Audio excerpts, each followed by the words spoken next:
As we mentioned in the previous unit, we can export several different formats using surfaces.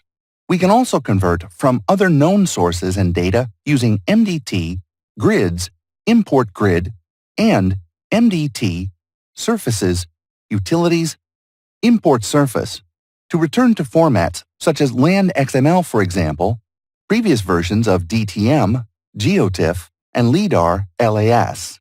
In our case, we are going to convert a GeoTIFF obtained from a photometric drone flight.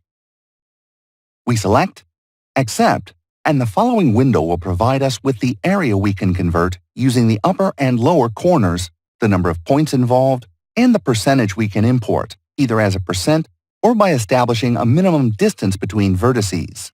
We can also establish a contour or a window in this framework. First of all, we are going to leave the parameters in accordance with these values, establishing 0.5 meter as a minimum distance between vertices.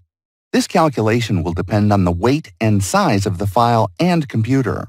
We will be asked for the name of the new surface and the form of viewing it. We are going to draw this example as complete and in 3D. We accept, and it will be loaded.